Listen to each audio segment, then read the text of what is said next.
মা ফমাধমনুযুজ্যেত মা কামরতি সন্তবাং আপমাত্তো হি জয়ন্তো পাপোতি বিপুলাং সুখান্তি।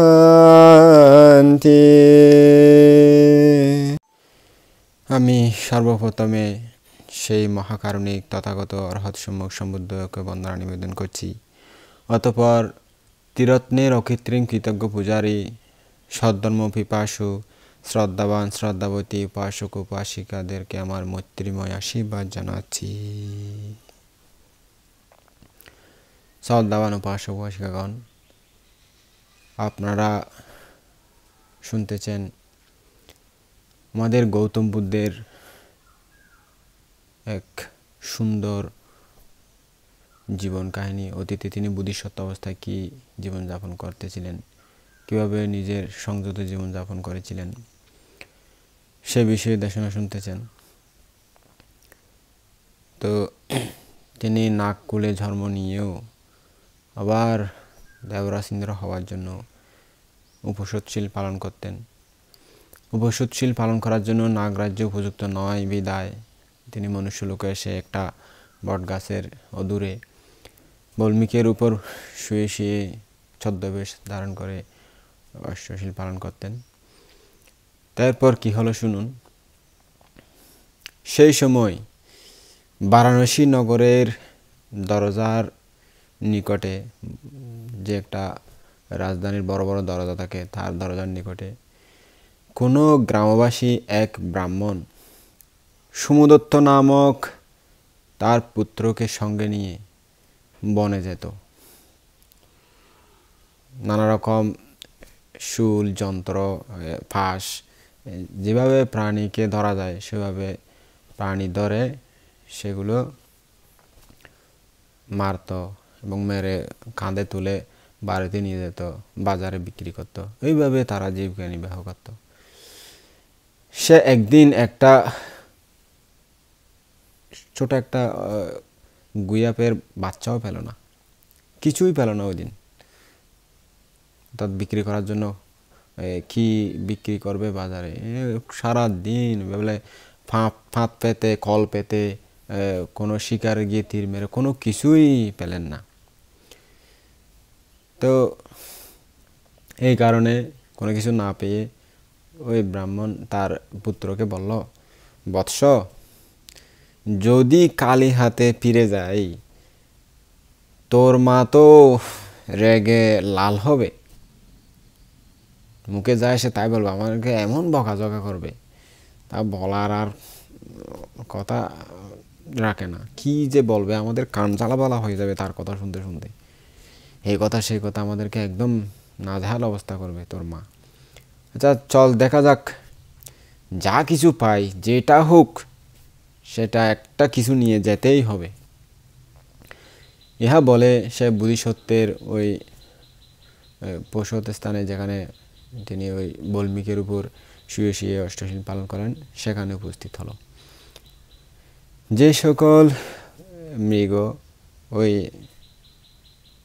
জলপানের জন্য ওই যমুনার নদীর তীরে অবতরণ করত, নামতো ওখানে পানি খাওয়ার জন্য, তাদের পদচিহ্ন দেখে সে বলল, বৎস, এই হরিণদের চলার পথ দেখা যাচ্ছে এখানে, তারা এখানে নেমে পানি টানি খায়, এখানে আসে। তুই ফিরে দাঁড়া, কোনো হরিণ যদি পানি খেতে আসে তাহলে আমি তাকে তীর মেরে আহত করব, বিদ্ধ করব, বুঝেছিস? এই বলে সে ওই দনু টনু তীরটি নিয়ে একটা গাছের নিচে বসে রইল, ওই হরিণ আসে কিনা সেটা সেখান থেকে দেখতে লাগলো। এরপর সন্ধ্যার সময় একটা হরিণ পানি খেতে আসলো ওখানে।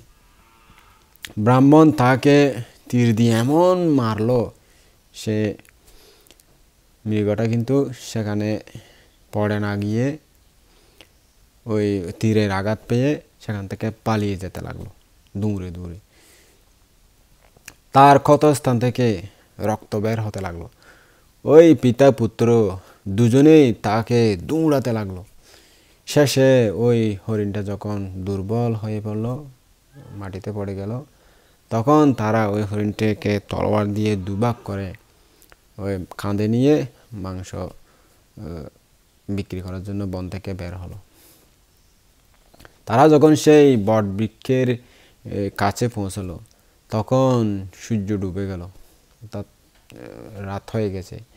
তারা বলল, এই অসময়ে তো আর বাড়ি ফেরা যায় না, রাত হয়ে গেছে, পথ দেখা যাবে না, রাতটা এখানেই থাকা যাক, সকাল হলে তারপরে কালকে চলে যাব বাড়িতে।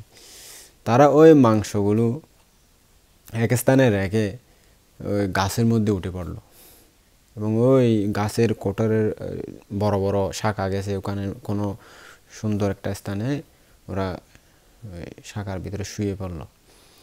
সকালবেলা একদম ভোর সকালে ওই ব্রাহ্মণের ঘুম ভাঙলো, ঘুম থেকে উঠল তিনি।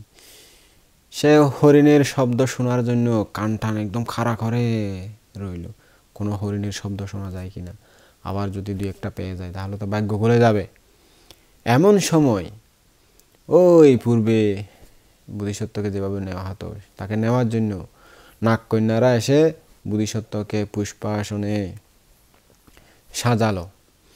বোধিসত্ত্ব তার সাপের দেহ পরিত্যাগ করে সর্ব আবরণ অলঙ্কার মণ্ডিত দিব্য দেহ ধরলেন।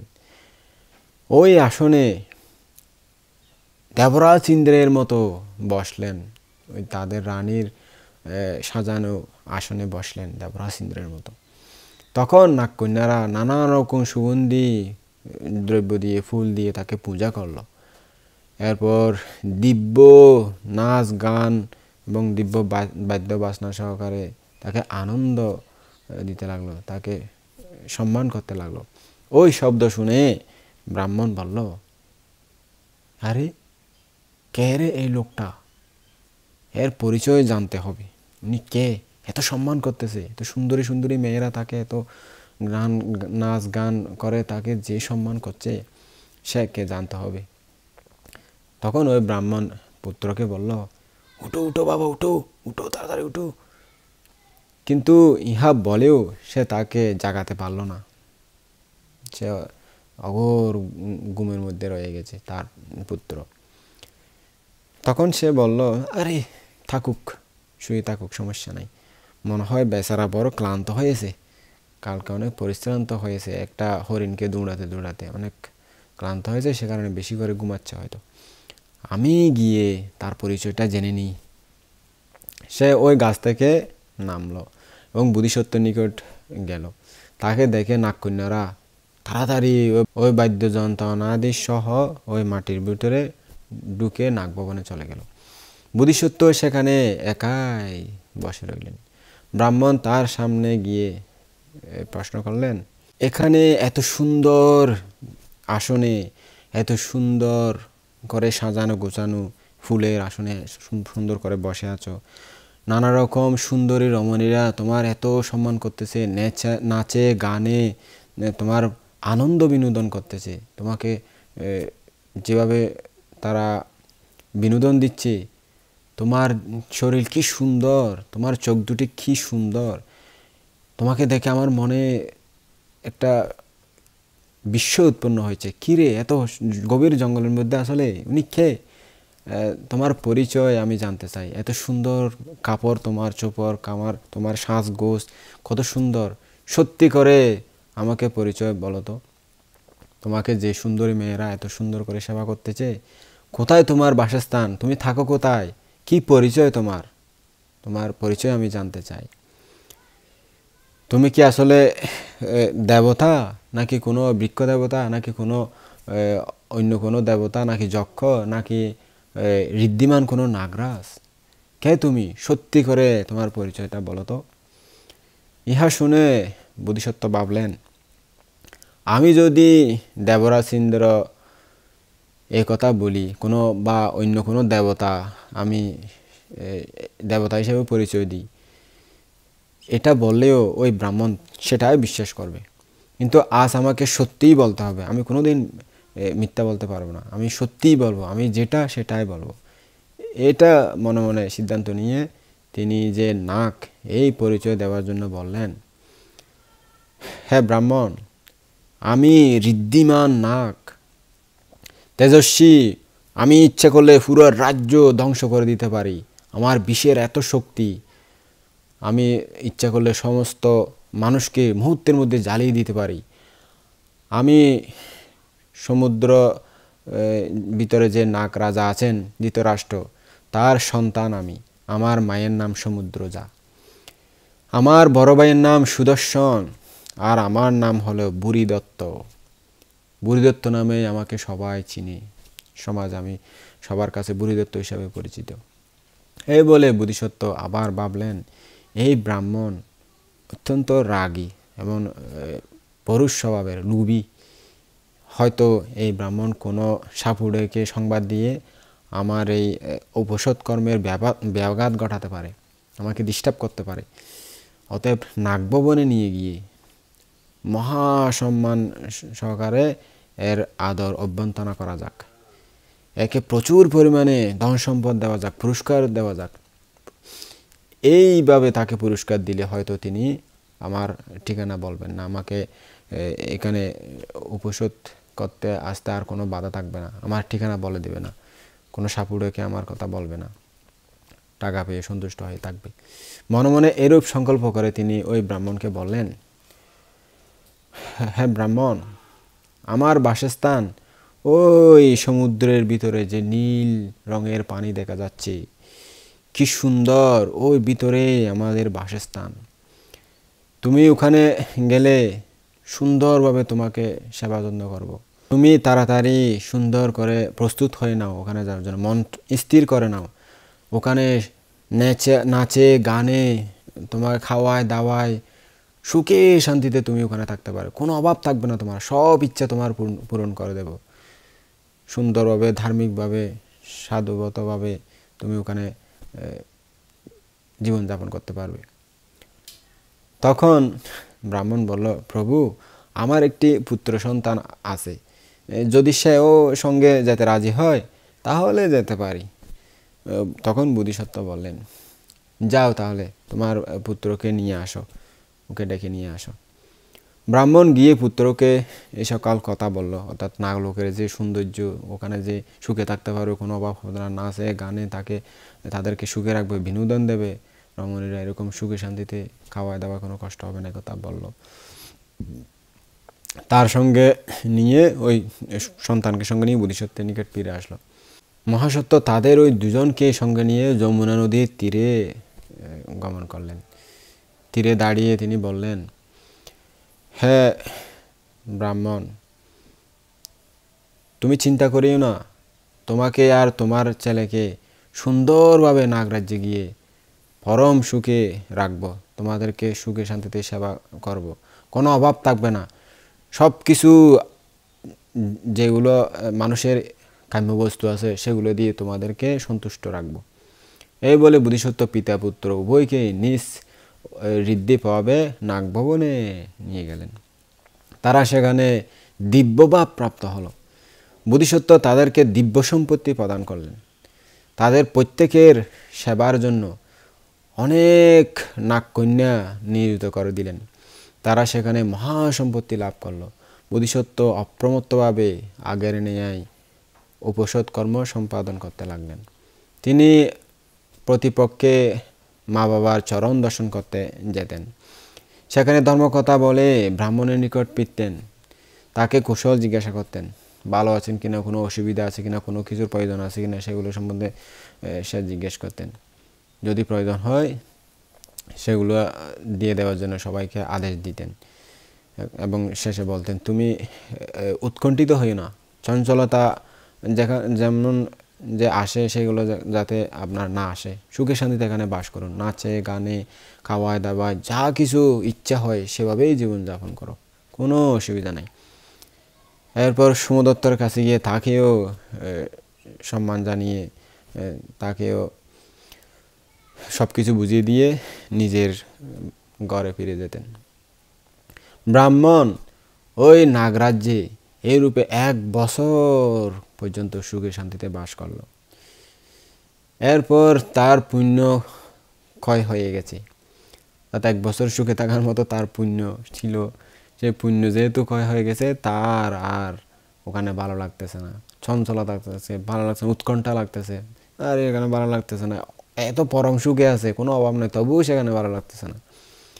সে মনুষ্যলোকে ফেরার জন্য খুব আগ্রহ আন্বিত হলো। তার নিকট ওই নাগরাজ্য নরকের মতো মনে হতে লাগলো। অলঙ্কৃত সেই দিব্য প্রাসাদ তার কাছে কারাগারের মতো লাগলো, জেলখানার মতো লাগতে লাগলো। অলঙ্কৃত এই সুন্দরী সুন্দরী নাগকন্যারা তার কাছে পেতনির মতো লাগতে লাগলো, যেন পেতনি নাচতেছে এরকম লাগতে লাগলো তার কাছে। ও পুণ্যক্ষয় হয়ে গেছে, যে পুণ্যক্ষয় হলে এরকম লাগে। তখন এইভাবে সে তখন ভাবলো, আমি তো বড় উৎকণ্ঠিত হয়েছি, একবার সোমদত্তের মন পরীক্ষা করে দেখি তার মন কী অবস্থায় আছে। সে সোমদত্তের নিকট গিয়ে বলল, বৎস, তোমার মনে কোনো চঞ্চলতা এসেছে কি? আমার মনে তো উৎকণ্ঠা এসেছে, তোমার মনে কি কোনো উৎকণ্ঠা এসেছে? সোমদত্ত বলল, আরে এখানে চঞ্চল হবে কেন, উৎকণ্ঠা কেন আসবে, ভালো লাগবে না কেন? এখানে তো সব কিছু আছে, সব আনন্দ ফুর্তি করে জীবন কাটাচ্ছে, হায় রে কত সুন্দরী সুন্দরী নাগকন্যারা সেবা করতেছে, নাচে গানে আমাদের চিত্ত বিনোদন করতেছে, এখানে কেন আর উৎকণ্ঠা আসবে? না না, আমার কোনো উৎকণ্ঠা আসেনি। আপনি কি উৎকণ্ঠিত হয়েছেন? এরকম আপনার কি উৎকণ্ঠা এসেছে? আপনার কি ভালো লাগতেছে না এখানে নাগরাজ্যে? তখন তার বাবা বলল, হ্যাঁ বাবা, বৎস, আমি এখানে কীরকম মনে হচ্ছে আমার, আমি ভালো ভালো আমার দিন যাচ্ছে না, আমার মন টন চঞ্চল হয়ে গেছে, ভালো লাগতেছে না এখানে আর, সত্যি আমি উৎকণ্ঠিত হয়েছি। আচ্ছা, এর কারণ কি? বৎস, তোমার মা আর তোমার ভাই বোনদের অনেক দিন দেখতে পাচ্ছি না তো, সেই জন্য আর কি আমার মনে চঞ্চলতা এসে গেছে, বিরক্ত লাগতেছে আমার, এখানে আর ভালো লাগতেছে না, বিরক্তি এসে গেছে। চলো বৎস সোমদত্ত, আমরা আবার আমাদের মনুষ্যলোকে বাড়িতে ফিরে যাই। তখন সোমদত্ত বলল, না বাবা, আমি যাব না, এখানের মতো সুখ আমি ওখানে গিয়ে আবার জঙ্গলে জঙ্গলে ঘুরে পাখি মারবো, পশু মারবো, এগুলো ফালতু জীবন, এখানে খাও দাও ফুর্তি করো, কি সুন্দর জীবন, এখানে ভালো লাগবে না আর কোথায় লাগবে? এখানে আমার কোনো বিরক্তি নাই, কোনো কিছু অভাব নাই, আমি যাব না, এরকম বলল। কিন্তু ওই ব্রাহ্মণ ভাবলো, আরে পুত্রের তো মন পেলাম না, কিন্তু বুড়ি দত্তকে যদি বলি যে আমি এখানে বিরক্ত হয়েছি, এখানে আর ভালো লাগতেছে না, আমার চঞ্চলতা এসেছে, তাহলে সে আমাকে আরও বেশি করে আদর যত্ন করবে, কোনো সমস্যা হয়েছে মনে করে আমাকে বেশি আরও সেবা যত্ন করবে, তখন তো আমার আর যাওয়া হবে না এখান থেকে। তাহলে একটা উপায় আছে, আমি ওই নাগলোকের সৌন্দর্য বর্ণনা করব, নাগলোকের ঐশ্বর্য বর্ণনা করব, এবং তাকে জিজ্ঞেস করব, তুমি এরূপ মহা ঐশ্বর্য ধন সম্পদ ত্যাগ করে মনুষ্যলোকে গিয়ে কেন উপসৎ কর্ম পালন করো, এর কারণ কি? তখন সে উত্তর দেবে, স্বর্গলোকে জন্ম হবার জন্য।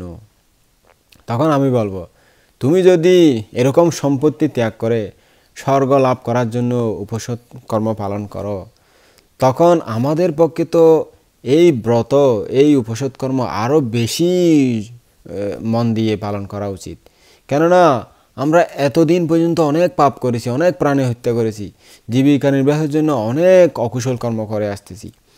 অতএব আমিও মনুষ্যলোকে গিয়ে আমার জ্ঞাতিদের সঙ্গে দেখা করে প্রব্রজ্যা গ্রহণ করে সুন্দর করে শীল সমাধি অনুশীলন করব, কুশল কর্মরত হব, তারপর স্বর্গ লাভ করতে পারব। বুড়িদত্তকে আমার এই ইচ্ছার কথা জানালে সে আমাকে মনুষ্যলোকে ফিরে যাওয়ার জন্য আর কোনো বাধা দেবে না। ব্রাহ্মণ এই সংকল্প করে রাখলো মনে মনে। এরপর একদিন বুড়িদত্ত তার নিকট গিয়ে যখন জিজ্ঞেস করলেন, ব্রাহ্মণ, তুমি কি বিরক্ত হয়েছ? তোমার কি বিরক্তি এসেছে এখানে? তোমার কি কোনো মনে অস্বস্তি এসেছে, নাকি চঞ্চলতা এসেছে? এরকম কোনো কিছু এসেছে কি? তোমাকে অন্যরকম মনে হচ্ছে কেন? তখন সে উত্তর দিল, আমাদের যা কিছু প্রয়োজন আপনার অনুগ্রহে তার কিছুই অভাব নাই। এরপর ওই নরলোকে ফেরার ইচ্ছে সে গোপন করে প্রথমে এই নাগরাজ্যের প্রশংসা করতে লাগলো, সুন্দরভাবে তার গুণকীর্তন করতে লাগলো। সে বলল, আচ্ছা বুড়িদত্ত রাজকুমার, আপনি এত সুন্দর নাগরাজ্য, এত সুন্দর এখানে থাকা খাওয়ার সুব্যবস্থা, কত সুন্দর নাগকন্যারা নাচে গানে চিত্ত বিনোদন করে, আমাদের মনকে একদম বিমোহিত করে দেয়। কোনো খাওয়ার কোনো অভাব নাই, থাকার কোনো অভাব নাই, কত সম্মান করে তোমাকে এখানে সবাই, তোমাদের নাগরাজ্যের সৌন্দর্যের বর্ণনা করা শেষ করা যাবে না। এত সৌন্দর্য, রাজপ্রাসাদ, রাজ ঐশ্বর্য, ভোগ বিলাস, এগুলো ছেড়ে তুমি কেন মনুষ্যলোকে গিয়ে উপসদ পালন করো?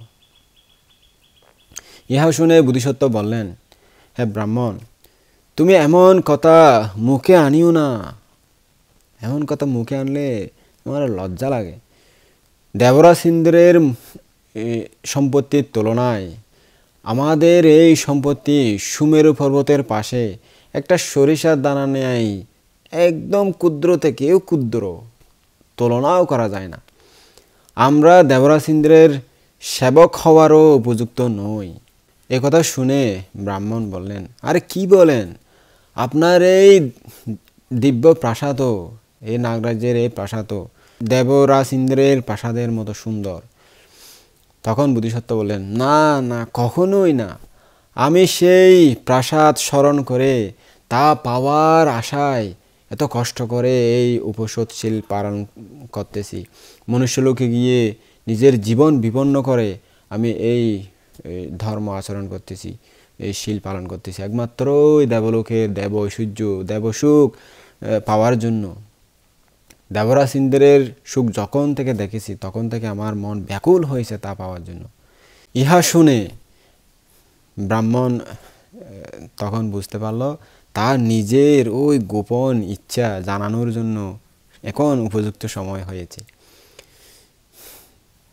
সে সন্তুষ্ট মনে, খুশি মনে মনুষ্যলোকে ফিরে যাওয়ার জন্য বোধিসত্ত্বকে বলল, নাগকুমার বুড়িদত্ত, আমিও অন্বেষী মৃগ পুত্রসহ পশিলাম বনে, মরেছি কি বেঁচে আছে জানি না কো আমার জ্ঞাতি বন্ধু স্ত্রী পুত্র স্বজনে। তাই বলি বুড়িদত্ত, কাশীরাস দুহিত নন্দন, দাও অনুমতি যাই জ্ঞাতিগণে আত্মীয় স্বজন করিতে দর্শন। তখন বোধিসত্ত্ব বললেন, একান্ত আমার ইচ্ছা, থাকো হেতা তোমরা দুজন, এমন সুলভ কাম্য নরলোকে পাবে না কখন। কিন্তু যদি চাও যেতে, কাম্যবস্তু যা প্রয়োজন তা সমস্তই দিব, যা নিয়ে যেতে চাও তা নিয়ে যাও, দিনও আমি অনুমতি, হও সুখী গিয়া নিজের ঘর বাড়িতে। ইহা বলার পরও বোধিসত্ত্ব ভাবলেন, এই ব্যক্তি যদি আমার অনুগ্রহে সুখে শান্তিতে জীবনযাপন করতে পারে তাহলে কখনো কারো কাছে আমার যে উপসদ পালনের স্থান সেটা কোনোদিন বলবে না। আমি যেখানে শীল পালন করি, থাকি, অবস্থান করি, সেই স্থান কাউকে দেখিয়ে দেবে না। অতএব একে একটা সর্বোৎকৃষ্ট সর্বকামপ্রদ মণি দান করব। ওই মণির প্রভাবে সে যা ইচ্ছা তাই লাভ করতে পারবে, এরকম গুণ ছিল। মণি দিতে গিয়ে বুড়িদত্ত তখন বললেন, হ্যাঁ ব্রাহ্মণ, পুত্র, কন্যা, ধন সম্পদ, অলংকার, কাপড় চোপড়, যা কিছু ইচ্ছা হয় এই সর্বকামদ মণি দিয়ে সেটাই তুমি পাবে। এটা যদি তোমার কাছে থাকে তুমি চিরদিন সুখী হবে, রোগ শোক হলেও এই মণির গুণে হবে, রোগ শোক সেরে যাবে। নাও, এটি নিয়ে তুমি চলে যাও, তোমার যা খুশি তাই খুঁজে নিয়ে ব্যবহার করতে পারবে। এই কথা শুনে ব্রাহ্মণ বললেন, আরে বুড়িদত্ত, আমি বুড়ো হয়ে গেছি, এই যা কিছু প্রয়োজন এগুলো দিয়ে আমি কি করব, অনেক পাপ করেছি জীবনে, আমার আর মণির টনি দরকার না, যা প্রয়োজন এগুলো পুত্র কন্যা জিনিসপাতি ধন সম্পদ কী করবো আর, না না আমার লোভটোভ নাই, আমার বাসনা নাই কোনো কিছু, বুড়ো হয়ে গেছে, আমি প্রব্রজ্ঞা নিয়ে ফেলবো, ওখানে গিয়ে প্রব্রজ্ঞা নিয়ে ধর্মের শরণ নেব। তখন বোধিসত্ত্ব বলেন, আচ্ছা ঠিক আছে, তুমি যখন ব্রহ্মচর্য ব্রত পালন করবে, তখন যদি আবার কোনো দিন অনিচ্ছা হয়, যদি ব্রহ্মচর্য জীবন ভালো না লাগে, যদি প্রবৃত্ত জীবন ভালো না লাগে, আবার কাপড় ছেড়ে চলে যাও, তখন যদি কোনো কিছুর প্রয়োজন হয়, তাহলে তুমি আবার নিঃসংকোচে আমার কাছে ফিরে আসবে। আমি তোমাকে সব কিছু দিয়ে সহযোগিতা করব, দান করব তোমাকে সব কিছু। তখন ব্রাহ্মণ বলল, আচ্ছা আচ্ছা, তোমার এই কুশলমূলক কথা, সন্তুষ্টমূলক কথা আমি মনে রাখব। যখন আমার কোনো কিছু লাগবে, তখন তোমার কাছে অবশ্যই আমি ফিরে আসব। ওই ব্রাহ্মণের আর নাগরাজ্যে বাস করার ইচ্ছা নাই দেখে বোধিসত্ত্ব 4 জন তরুণ যুবক নাগরাজ কুমারকে ডেকে তাদের সঙ্গে ব্রাহ্মণ ও তার পুত্রকে মনুষ্যলোকে পাঠিয়ে দিলেন। ব্রাহ্মণ মনুষ্যলোকে এসে ওই যে জায়গায় তারা পশু পাখি শিকার করত, ওখানেই এসে দাঁড়ালেন। তখন তার ছেলেকে সে বলল, বৎস সোমদত্ত, আমরা এখানে না হরিণ শিকার করতাম, এখানে একটা হরিণকে মেরেছিলাম, এখানে একটা শূকরকে মেরেছিলাম, এখানে একটা ওই খরগোশ মেরেছিলাম, এখানে একটা মহিষ মেরেছিলাম, এরকম এরকম জায়গা দেখাচ্ছে। দেখাতে দেখাতে হেঁটে চলতেছে। তো এভাবে হাঁটতে হাঁটতে পথের মধ্যে একটা পুকুর দেখতে পেয়ে বলল, এসো বৎস, আমরা এখানে একটু স্নান করি, একটু ফ্রেশ ট্রেশ হয়নি। তো এরকম বলে যখন ছেলেকে ডাকলো, ছেলে বলল, হ্যাঁ বাবা ঠিক আছে। ছেলে সম্মত হলে দুজনেরই ওই দিব্য কাপড়, দিব্য আভরণ, যেগুলো তাদের অলংকার দিয়েছিল, সেগুলো খুলে নিয়ে একটা কাপড়ের মধ্যে বেঁধে নিয়ে ওই পুকুরের তীরে রেখে দিল। তখন উভয়ে ওই দিব্য আবরণগুলো ওখানে রেখে স্নান করতে পুকুরের মধ্যে নামলো। কিন্তু সেই সময়েই ওই সকল কাপড় চোপড় অলংকার সব কিছু অদৃশ্য হয়ে ওখান থেকে আবার নাগরাজ্যে ফিরে গেল। তারা প্রথমে যে আগে ওখান থেকে না যাওয়ার আগে যে শিকারীর বস্ত্র পরেছিল, শিকারীর কাপড় পরেছিল, সেগুলোই তাদের গায়ে আবার এসে গেল। তাতে আবার তাদের ওই শরীর সেগুলো দিয়ে ঢেকে গেল। তাদের তীর ধনুক বল্লম অস্ত্র শস্ত্র যেগুলো আগে ছিল, আবার সেরকম সবগুলো এসে গেল তাদের কাছে, আগের মতো হয়ে গেল। ইহা দেখে সোমদত্ত কাঁদতে লাগলেন। সে বলল, বাবা তুমি আমাদের সর্বনাশ ঘটালে, তুমি আমাদের সর্বনাশ ঘটালে, এখন কি করব আমরা, কিছু নাই আমাদের। ব্রাহ্মণ তাকে আশ্বাস দেওয়ার জন্য বলল, কোনো চিন্তা নাই বাবা, কাঁদিও না কাঁদিও না, কোনো চিন্তা নাই, কেঁদে লাভ নাই। বনে যতদিন পশু পাখি থাকবে ততদিন তাদেরকে হত্যা করেই আমরা জীবিকা নির্বাহ করতে পারবো, কোনো চিন্তা নাই, কাঁদিস না বাবা, কাঁদিস না। তো স্বামী আর পুত্র কোনোরকম কান্নাকাটি থামিয়ে আস্তে আস্তে আস্তে আস্তে বাড়ি ফিরে যাচ্ছে, বাড়ির উদ্দেশ্যে রওনা দিয়েছে। তো স্বামী ও পুত্র ফিরে এসেছে।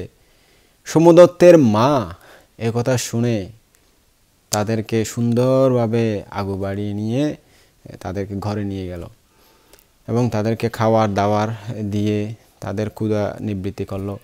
খাওয়ার দাওয়ার খেয়ে যখন ঘুমিয়ে পড়ল, তখন ওই সোমদত্তের মা আস্তে আস্তে সোমদত্তের কাছে গিয়ে বলল, আচ্ছা বাছা, তোরা এতদিন কোথায় ছিলি?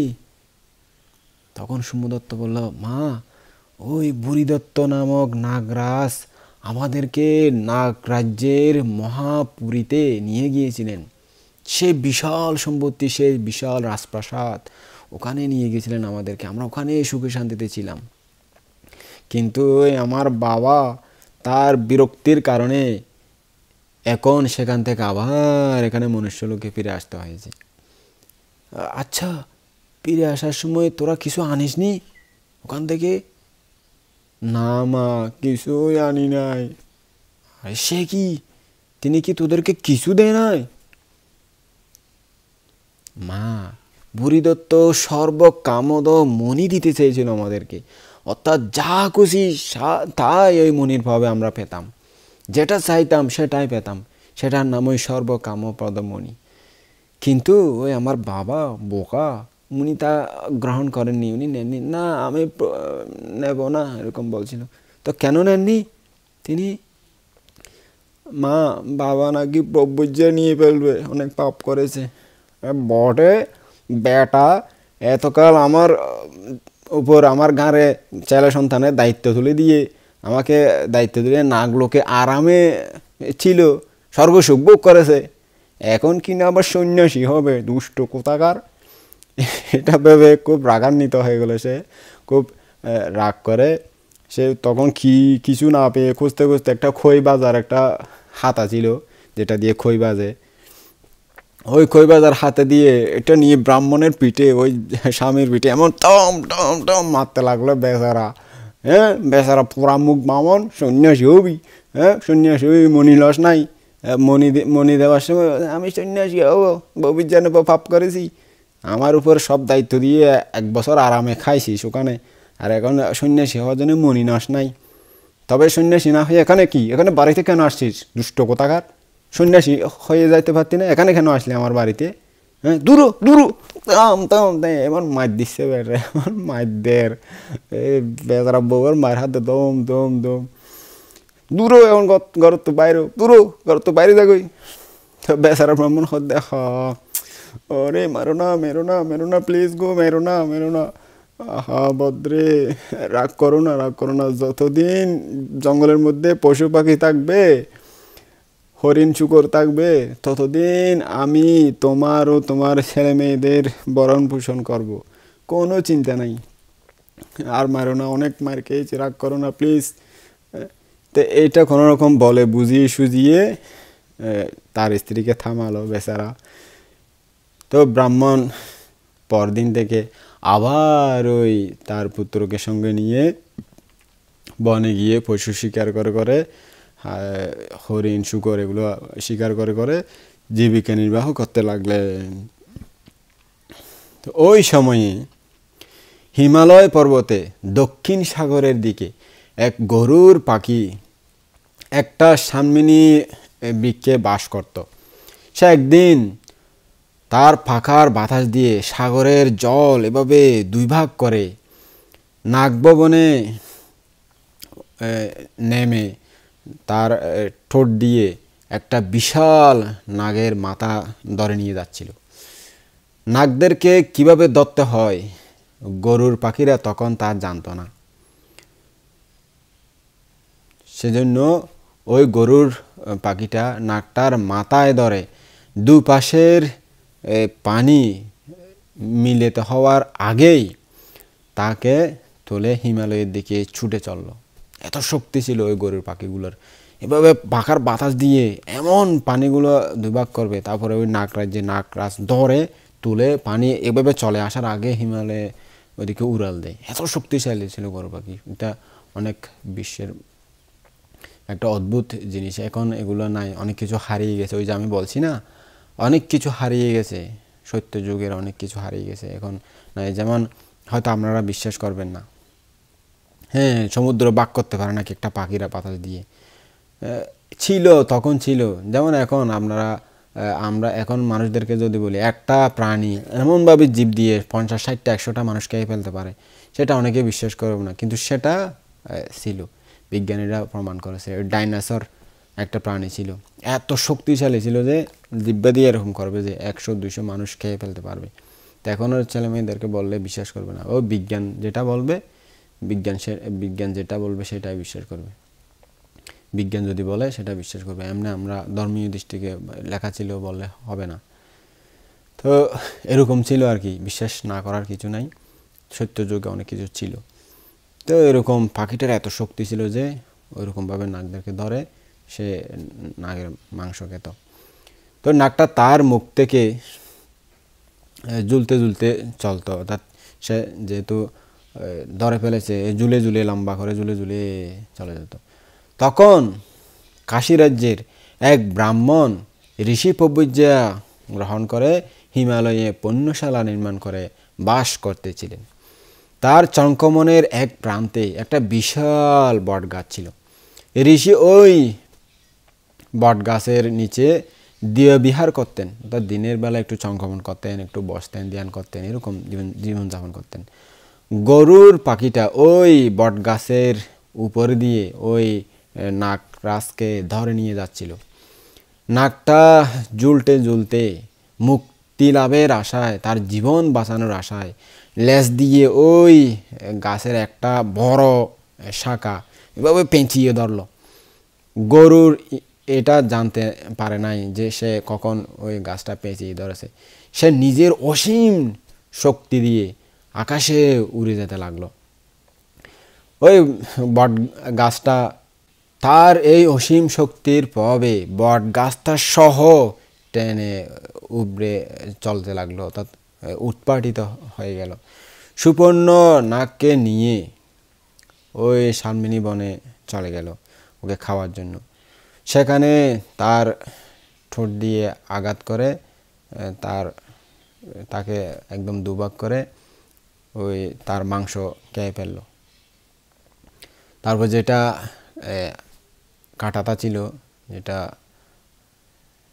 সাপের মাংস খাওয়ার পরে যেটা কাঁটা ছিল সাপের, ওই কাঁটাটা সে মাংস সম্পূর্ণ খেয়ে ওইভাবে ফেলে দিল। তো যখন ফেলে দিল, ওই ফেলে দেওয়ার সঙ্গে সঙ্গে ওই বট গাছটা সহ ওখানে পড়ে গেল। সেজন্য বিশাল একটা ঝুপ করে শব্দ হলো। যেহেতু বট গাছটা সহ পড়ে গেল, বেশি মোটা মাংসগুলো তো খেয়েছিল, সে লেজ দিয়ে এভাবে ধরেছিল, সেজন্য ওগুলো ফেলে দিল আর কি। বিশাল যখন শব্দ হলো, তখন গরুর পাখিটি ভাবলো, এটা কিসের শব্দ রে? এত এত বড় করে একটা শব্দ হলো, কি যেন একটা পড়লো। সে নিচের দিকে এভাবে যখন চেয়ে দেখলো বিশাল বট গাছটা ওইখানে সমুদ্রে পড়ে গেছে। আরে এই গাছটা আমি কোথা থেকে আবার তুলে আনলাম? এটা তো আমি জানিও না, কখন তুলে আনলাম, কিভাবে হলো? এরপর সে বুঝলো যে ঋষির চঙ্কমন স্থানে একটা বিশাল বট গাছ ছিল। সে নিশ্চয়ই সে বট গাছটি তুলে এনেছে। কখন তুলে এনেছে সে নিজেও জানে না। ওই নাকটা নিশ্চয়ই এভাবে পেঁচিয়ে ধরেছিল, সেজন্য তুলে এনেছে। তখন সে ভাবলো, এই গাছটা ঋষির অনেক উপকার করত। ঋষি ওখানে ধ্যান সাধনা করতেন, ওখানে তার তপস্যা করতেন। এই গাছটা তুলে আমি অনেক পাপের ভাগী হলাম মনে হয়, এটা আমার সন্দেহ আসতেছে। আমি অনেক পাপ করেছি মনে হয়। আচ্ছা, ঋষিকে জিজ্ঞাসা করে শুনি তিনি কি বলেন দেখি। এটা স্থির করে ওই গরুর পাখিটি ঋদ্ধি দিয়ে মানুষের রূপ ধরে ঋষির কাছে গিয়ে তাকে বন্দনা করলো। ঋষি তখন গাছের নিচের ওই গর্তটা, যে গাছটা উপড়িয়ে চলে নিয়ে গিয়েছিল, সেই গাছের গর্তটা একটু সমান করতেছিল। তো গরুর পাখিটি তাকে গিয়ে ওই মানুষের বেশ ধরে তাকে যখন বন্দনা করলো, তখন সে এক পাশে বসলো। সে এমনি কিছুই জানে না, এরকমভাবে ওই সন্ন্যাসীকে জিজ্ঞেস করলো, আচ্ছা প্রভু, এই জায়গায় কী ছিল? আপনি যে সমান করতেছেন, মাটি কাটতেছেন মনে হয়। তখন ওই ঋষি মহোদয় বললেন, আরে এখানে একটা গরুর পাখি ওই একটা নাককে ধরে নিয়ে যাচ্ছিল। ওই বেচারা নাক রাস্তা মুক্তি পাওয়ার ইচ্ছায়, তার জীবন বাঁচানোর ইচ্ছায় লেজ দিয়ে ওই বটবৃক্ষটিকে এমনভাবে জড়িয়ে ধরেছিল যে ওই মহাবলশালী শক্তিশালী ওই গরুর পাখিটি আকাশে তাকে ধরে নিয়ে যাওয়ার সময় ওই গাছটা সহ কখন যে উপড়িয়ে ফেলেছিল সেটা সে জানতেও পারেনি। সেজন্য ওটা তুলে নিয়ে গেছিল, সেটা সমান করতেছি। ওই গাছটা এই স্থান থেকে নেওয়া হয়েছিল আর কি। আচ্ছা প্রভু, এতে কি সেই গরুর পাখিটির পাপ হয়েছিল? আপনি কি মনে করেন, আপনার মতে কি? সে যদি না জেনে করে থাকে তাহলে তার পাপ হয়নি, কারণ অজ্ঞানতাবশত কোনো কাজ করলে তাকে পাপ স্পর্শ করে না। সেই নাগের বেলায় কি বলবেন প্রভু আপনি? ওই নাগ যেটা ধরেছিল তার কি পাপ হয়েছে তাহলে? আরে ওনার কেন পাপ হবে? সে তো গাছটাকে নষ্ট করার জন্য ধরেনি, কাজে তারও পাপ হয়নি, সে তো নিজের জীবন বাঁচানোর জন্য ধরেছিল। ঋষির উত্তরে সন্তুষ্ট হয়ে ওই গরুর পাখিটি বলল, সুপর্ণরাজ বলল, প্রভু আমি সেই সুপর্ণরাজ, আপনি আমার প্রশ্নের যে সদুত্তর দিলেন তাতে আমি সন্তুষ্ট হলাম, খুশি হলাম, প্রীতি লাভ করলাম আমার মনে। আপনি বনে বাস করেন, আমি আলম্বায়ন নামক একটি মন্ত্র জানি। এই মন্ত্র অমূল্য ধন, আমি আপনাকে গুরুদক্ষিণা স্বরূপ এই মন্ত্র শিখিয়ে দেব, এই মন্ত্র দান করব, আপনি ইহা গ্রহণ করুন। তখন ঋষি বললেন, আরে আমার মন্ত্রতন্ত্র এগুলো প্রয়োজন নাই, আপনি এখান থেকে এবার চলে যেতে পারেন। কিন্তু গরুর তাকে মন্ত্র গ্রহণ করার জন্য বারবার অনুরোধ করতে লাগলো। কাজেই তিনি অগত্যা বারবার অনুরোধ করার কারণে সম্মত হলেন ওই মন্ত্রটি নিতে। গরুর পাখিটি তাকে মন্ত্র শিখিয়ে এবং নানা রকম ওষুধ চিনিয়ে দিয়ে চলে গেল তার বাসস্থানে। ওই সময়ে বারাণসীর এক গরিব ব্রাহ্মণ অনেক ঋণগ্রস্ত হয়েছিল, মানুষের কাছ থেকে ঋণ নিয়েছিল, সেগুলো আর দিতে পারতেছে না, এরকম আর কি। ঋণ দাতারা পিড়াপিড়ি করলে সে ভাবল, এখানে থেকে কি লাভ, এর চেয়ে বনে গিয়ে মরাই ভালো, বিরক্তিকর। এটা ও বলতেছে আমার দাও, ওইটা বলছে আমার টাকা দাও, বলতেছে আমার টাকা দাও, আমি কার টাকা দেবো, আমার তো না ইনকাম, কি দুঃখ রে সংসার, বারে বাপ। তো চিন্তা করতেছে, আরে কি করো, বনে গিয়ে ভালো, বনে মরে যাবো, এরকম চিন্তা নিলে আর কি। সে বারাণসী থেকে বের হয়ে হাঁটতে হাঁটতে হাঁটতে হাঁটতে ওই ঋষির আশ্রমে প্রবেশ করলো। এক মনে তখন থেকে তার সেবা পরিচর্যা করতে লাগলো, ওর সাথে বাস করতে লাগলো। তখন ঋষি ভাবলেন, এই ব্রাহ্মণ আমার বড়ই উপকারক, আমাকে অনেক সেবা শুশ্রূষা করতেছে। সুপর্ণরাজ আমাকে যেই মন্ত্র দিয়েছেন আমি তা একেই শিখিয়ে দেব।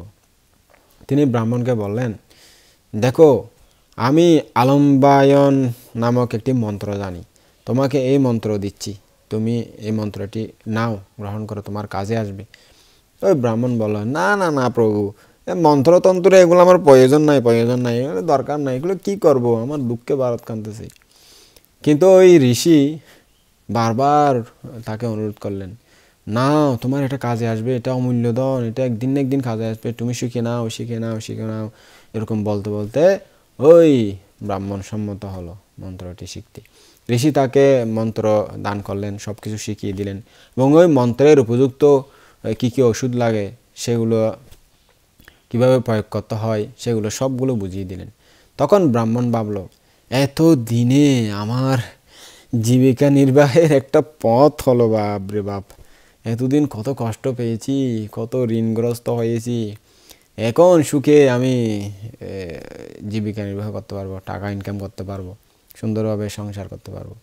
সে ঋষির আশ্রমে আরও কয়েকদিন বাস করে একদিন বলল, প্রভু আমি খুব বাত ব্যথায় একটু কষ্ট পাচ্ছি, ওই তাই বেললে ফতোয়ার দেয়া দান দা ওই তো মন্ত্র ভাই দে মিশাও দা ওই দাঁত দে তো যার ব্রাহ্মণ।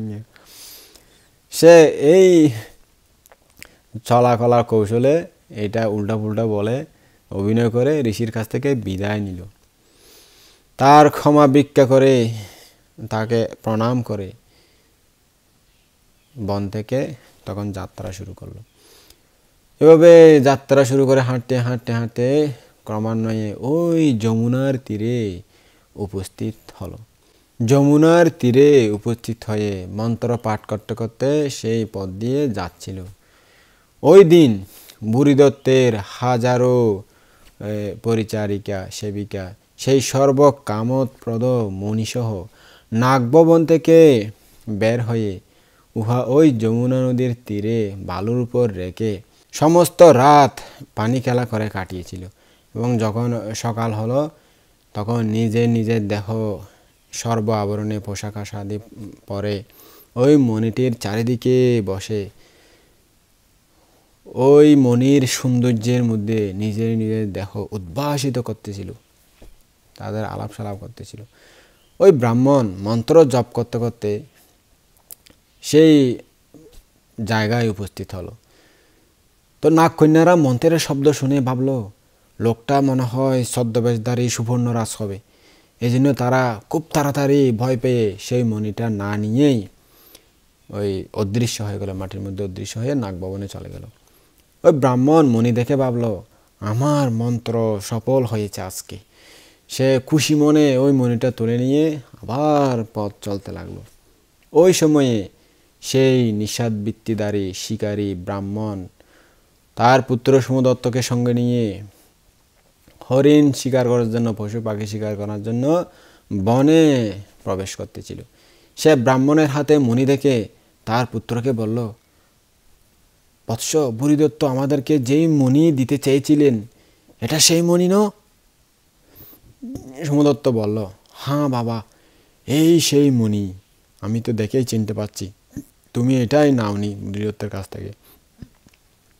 তাহলে এখন মণিটার দোষ দেখিয়ে ওই ব্রাহ্মণকে বঞ্চনা করে, প্রতারণা করে ওইটা নিয়ে নেব। ছেলে বলল, আরে সে কি বাবা, আগে বুড়িদত্ত ইহা নিজের ইচ্ছায় দিতে চেয়েছিলেন, তখন আপনি ইহা নেননি।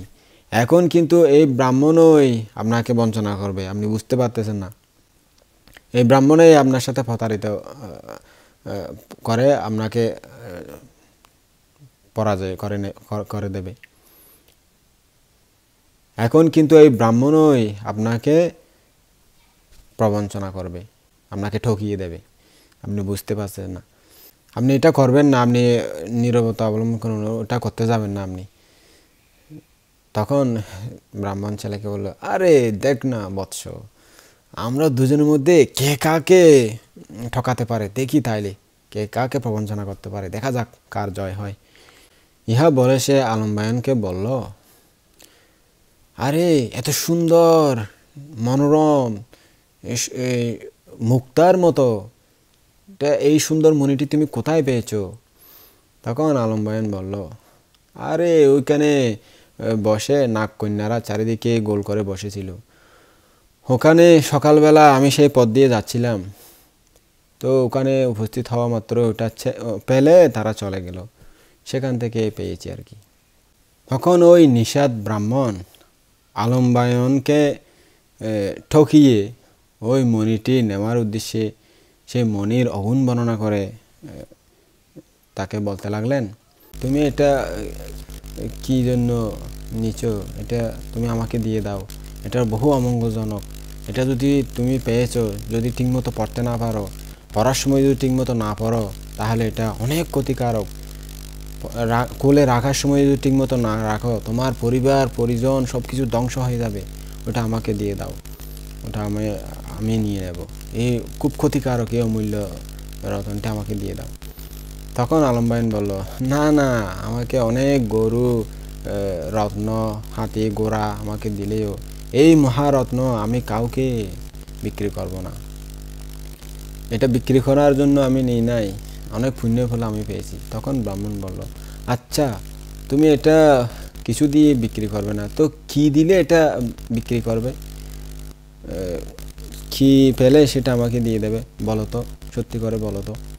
তখন আলম্বায়ন বলল, আমাকে যদি বিষাক্ত নাকরাস কোনো সাপ আমাকে দেখিয়ে দাও, সেরকম নাগমণিযুক্ত মহাক্ষমতাশালী ঋদ্ধিমান কোনো নাগরাজকে আমাকে দেখিয়ে দেয়, তাহলে আমি তাকে এটা বিনামূল্যেই দিয়ে দেব।